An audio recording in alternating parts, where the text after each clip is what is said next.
មលឹកទៅហើយនៅមិនអាចទទួលអ្នកផ្សេងឡើយយូរណាស់ហើយមិនទាន់មានថ្មីធ្លាប់ជាយាមណាត់ជួបគេហោហាយក៏ប៉ុន្តែមិនដែលបានកាយទៅមិនរួចព្រោះចិត្តមានតែស្រីចង់មានថ្មីហេតុអ្វីនឹកអតីត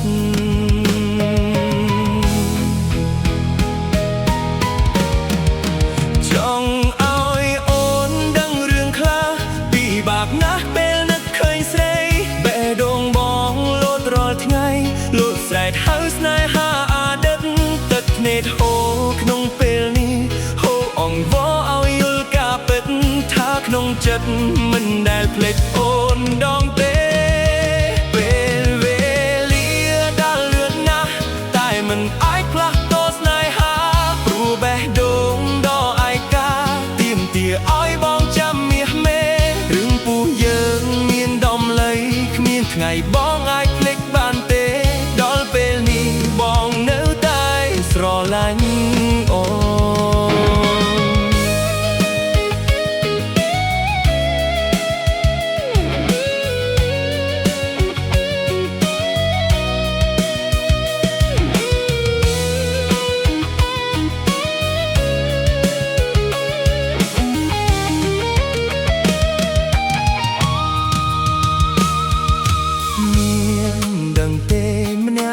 នៅ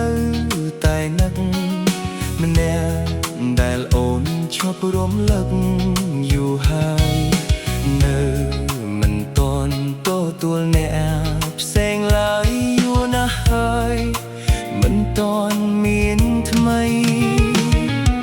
ធ្លាប់ជាយាមណាត់ជួបគេហូរហែក៏ប៉ុន្តែមិនដែលបានកាយចិត្តមានតែស្រីចង់មានថ្មីហេតុអ្វីនឹកអតីតចង់ឲ្យអូនដឹងរឿងខ្លះពិបាកណាស់ពេលនឹកឃើញស្រីបេះដូងបងលោតរាល់ថ្ងៃលោតស្រែកហៅស្នេហាអតីត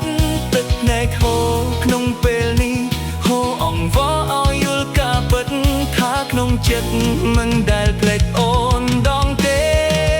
ពេលវេលាដែលលឿនណាស់តែមិនអាចផ្លាស់ប្ដូរស្នេហាព្រោះបេះដូងដ៏ឯកាទាមទារឲ្យបងចាំមាសមេ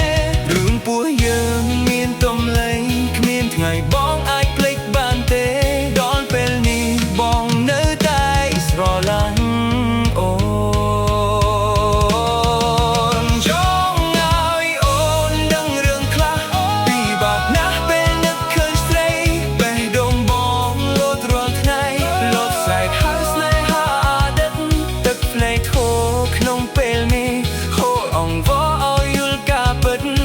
ក្នុងចិត្តមិនដែលភ្លេចអូនដងទេពេលវេលាដែលលឿនណាស់តែមិនអាចផ្លាស់ប្ដូរស្នេហាព្រោះបេះដូងដ៏ឯកាទាមទារឲ្យបងចាំមាសមេរឿងពោះយើងមានទំលែងគ្មានថ្ងៃបងអាចភ្លេចបានទេដល់ពេលនេះបងនៅតែស្រឡាញ់អូដល់ពេលនេះ